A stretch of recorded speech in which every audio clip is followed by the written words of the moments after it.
حضرت عمر بن عبدالعزیز جو کہ اموی خاندان کے چشم و چراغ تھے، لیکن ان کا مزاج سب سے ہٹ کے تھا، انوکھا اور نرالا تھا۔ سلیمان نے ساری زندگی تخت و تاج کی بسر کرنے کے بعد سوچا کہ میں ان کو اپنا نائب بناؤں۔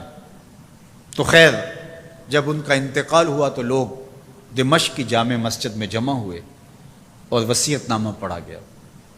تو حضرت عمر بن عبدالعزیز کھڑے ہوئے، فرمایا لوگوں، نہ تو میری منشا تھی کہ مجھے خلیفہ بنایا جائے اور نہ مجھے اس بات کا علم تھا، یہ میری منشا اور آپ لوگوں کی مشاورت کے بغیر کیا گیا ہے، میں اس سے دستبردار ہوتا ہوں، آپ جس کو چاہیں اپنا خلیفہ مقرر کر لیں۔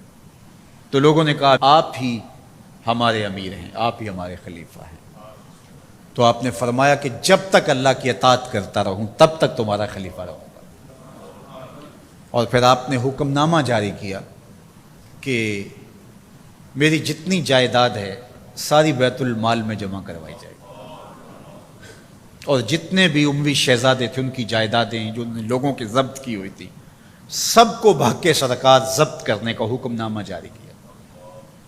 مسجد سے باہر نکلے تو آپ کے لیے شاہی سواری لائے گی، فرمایا میرا خچر کافی ہے میرے لیے۔ گھر پہنچے تو اپنی بیوی فاطمہ بنت عبد الملک سے کہا، جو بادشاہ کی بیٹی ہے، بادشاہ کی پوتی ہے اور 4 بادشاہوں کی بہن ہے، ناز و نعم میں پلی ہوئی ہے، کہا کہ میرے ساتھ تم رہنا چاہو تو تمہیں اپنے سارے زیورات، زر و جواہر، سارا مال بیت المال میں جمع کروانا ہوگا اور فقیرانہ زندگی بسر کرنا ہوگی۔ اب اس پاک باز خاتون نے کہا کہ میں اس کے لیے تیار ہوں، میں فقیری کی زندگی کو ترجیح دیتی ہوں۔ اب حضرت عمر رضی اللہ تعالیٰ عنہ نے صرف 2 سال 5 ماہ اور کچھ دن حکومت کی، اور 3 بر اعظموں پر سلطنت اسلامیہ پھیلی ہوئی تھی، اور آپ روتے تھے کہ ان لوگوں کا حق بھی میرے اوپر بلا مطالبہ ہے جو دنیا کے کسی بھی خطے کے اوپر اس سلطنت کی حدود میں بستے ہیں۔ عید کا موقع آیا، عیدگاہ میں جب لوگ ایک دوسرے کو مل رہے تھے تو امیر المومنین کے بیٹوں کے کپڑے خستہ تھے، پرانے تھے، پیوند لگے ہوئے تھے۔ تو آپ نے اپنے بیٹوں سے کہا کہ تمہیں شرم تو آ رہی ہوگی کہ امیر المومنین کے بیٹے ہو کے تمہیں ڈھنگ کا لباس بھی دستیاب نہیں ہے۔ تو آپ کا ایک بیٹا عبد الملک بن عمر بن عبدالعزیز جو آپ کی زندگی میں انتقال کر گیا تھا، اس نے کہا ہمیں اس بات پہ فخر ہے کہ ہمارے باپ نے خیانت نہیں کی ہے، ہمارا باپ دیانتدار ہے۔ جب گھر آتے ہیں تو آپ کی بیٹیاں آپ کو عید مبارک کہتی ہیں، آپ سے ملتی ہیں، لیکن منہ پہ کپڑا دھرا ہوا ہے۔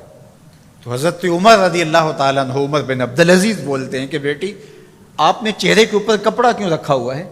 تو وہ کہتی ہیں ہم نے کچے پیاز سے آج کھانا کھایا ہے، تو اس لیے ہم نے کپڑا رکھا ہے کہ آپ اس کی سمیل محسوس نہ کریں۔ تو حضرت عمر بن عبدالعزیز رو پڑتے ہیں اور فرماتے ہیں کہ کس باپ کا جی نہیں چاہتا کہ میری اولاد آسودہ ہو، لیکن میں آخرت سے ڈرتا۔ حضرت عمر بن عبدالعزیز رضی اللہ تعالیٰ عنہ کے 2 سال 5 ماہ اور چند دنوں کے اندر ایسا عدل پھیلتا ہے کہ لوگ کہتے ہیں ہمیں لگتا تھا آسمان اور زمین کے درمیان ترازو گاڑ دیا گیا ہے، ہر شے پوری پوری تولی جا رہی ہے، اور اتنی خوشحالی آتی ہے، اتنی خوشحالی آتی ہے، لوگ زکوٰۃ کے پیسے لے کے نکلتے ہیں، کوئی زکوٰۃ لینے والا نہیں ملتا۔ ایک علاقے کے لوگ حضرت عمر بن عبدالعزیز کو خط لکھتے ہیں کہ حضرت زکوٰۃ کا کیا کریں؟ فرمایا غریبوں کو دیں۔ کہا کوئی غریب رہا ہی نہیں، تو کہا کہ اچھا آپ اس طرح کریں کہ جن کی شادیاں نہیں ہوئی ان کا مہر ادا کر کے شادیاں کروا دیں۔ تو وہ جواب میں لکھتا ہے یہ بھی ہو چکا۔ تو کہا لوگوں کو قرضہ دے دیں۔ کہا کسی کو قرضے کی ضرورت ہی نہیں ہے۔ تو پھر فرماتے ہیں اچھا غیر مسلموں کو قرضہ دیں تاکہ وہ کھیتی باڑی کر کے زراعت کے کام کو بڑھائیں۔ یہ عمر بن عبدالعزیز کا دور ہے۔ عدل پھیلا، نور پھیلا، روشنی پھیلی، شہزادگی کی زندگی سے ایک دم اپنے آپ کو ایک چھوٹے سے کٹیا کے اندر محدود کر لیا۔ اللہ اکبر۔ حضرت عمر بن عبدالعزیز رضی اللہ تعالی عنہ مسلمانوں کے نامور خلیفہ ہے، اور ان کو ان کے عدل، ان کے انصاف، ان کی سادگی اور ان کی زندگی کے اس خوبصورت طرز کی وجہ سے عمر ثانی کہا جاتا ہے۔